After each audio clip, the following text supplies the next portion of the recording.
where you're sitting in the camera sitting was a bed. There was a fireplace here, which I had to. This place doesn't look today like it did when I inherited it. In 1932, I was born on a bed right there where you are. My two brothers, who are just younger than I, were also born here with a midwife. Her name was Flora Broxson. My grandmother was a Broxson. Aunt Flora, who birthed me and my two brothers. Now my youngest brother down there, Eddie, was born in the old Walton Hospital where Dr. Spire's office is. My father came from the north part of Walton County at Darlington because his father and the Harrison part of our family originated around Lowry, Alabama, and there's a very historic cemetery up there, which I've been to and know a lot about, called the Harrison Cemetery. But Grandpa moved to Walton County. He had 13 children. My dad was the eldest of 13. And my dad was the eldest. He was born in 1900, May the 9th. And when he was 16 years old, to give you some reference between the extreme northern part, my great-grandparents did not leave Alabama. So my granddaddy had a sizable farm up there. My great-granddaddy Harrison had a sizable farm. And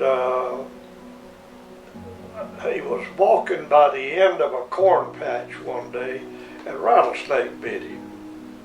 Of course, they didn't have anything then to try to help him, and he died. So my dad was in the 8th grade at Darlington School, which is now owned by the county. My dad left there and went and finished the crop that my granddaddy had. And then he stayed there with my grandmother, great-grandmother, until he stayed there 3 years with her. Then her health failed.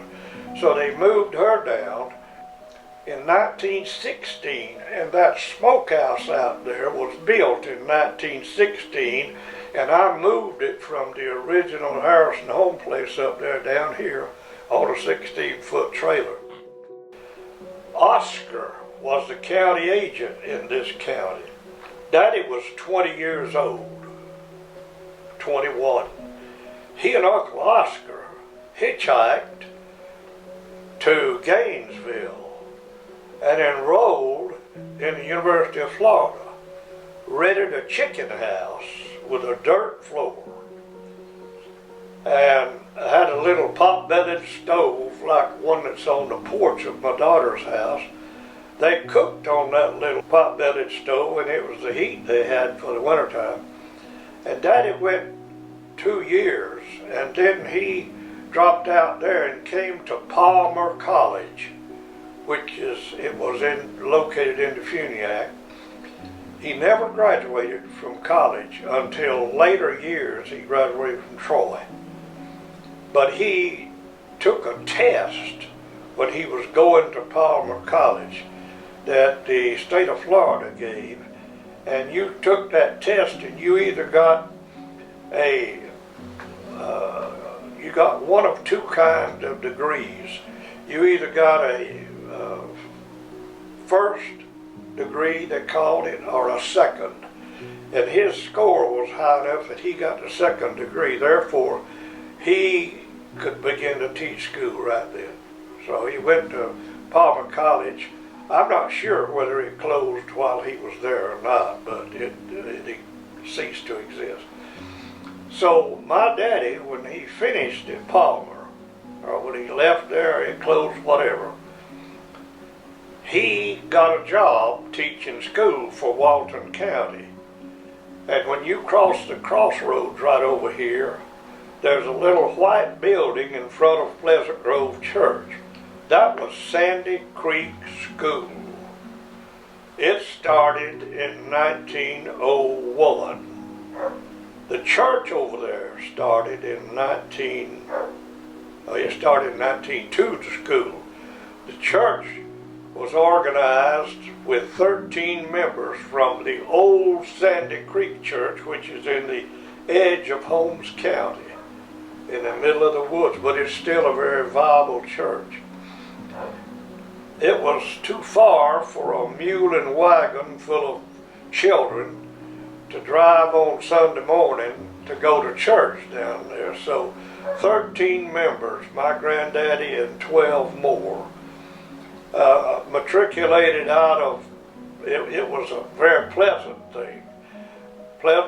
Santa Creek started Pleasant Grove in 1901. And my daddy in 1921 got a job teaching a one-teacher school, 6 grades in one room with one teacher. And that's where I went to school from the primer, they called it then, didn't have a kindergarten. I went from there to the 6th grade, and you heard and learned everything that people were learning from the 1st grade through the 6th grade. When I finished there, I went to Darlington. Daddy had taught here, then he went to New Harmony, which is Walton County. He taught there when I was born in 32. He was teaching at New Harmony. And I was born, and he rented a house over in New Harmony. And we had an old milk cow that we called Billy.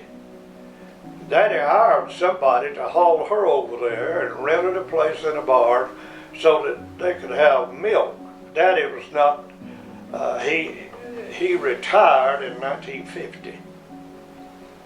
And the reason he retired is he had pneumonia in the plague of 1919, and it left a scar on his left lung. In addition to that, he smoked Prince Albert tobacco, roll your own, until he was 50 years old. Then, in the Funiac, every year they had a health department vehicle that came to the Funiac one day a year, and everybody that passed there, they pulled them in off the street and took a chest x-ray because TB was prevalent at that time. I was born here, went to school over here in that, and there was not one paved road that I can remember in this. I remember when I was 3 years old, things that took place, so that would have been 33. That in 34 and 35 and 36, there was a real estate man in the Funiac named R.E.L. McCaskill.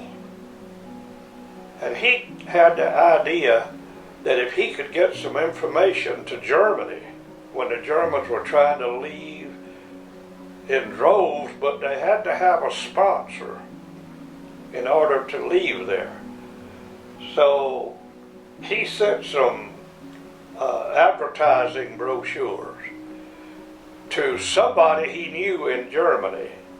And the little brochure said, and I never saw one of them, my daddy did, it said that the county would give any German family that moved here from Germany 20 acres of land free. And there were about 30 families, all of whom I knew. The last ones moved in around 38. And I went to school with those German kids. I remember My grandpa, who lived up the road here, was a godly man, but I remember hearing him say old man McCaskill was going to burn it because he caused those people to come over here and gave them 20 acres of a sand bed that would not sprout a pea. And that he just figured they were going to starve to death because there wasn't any way to. Agriculture was the way of life from the time I was born, and it still is for many in this part of the country.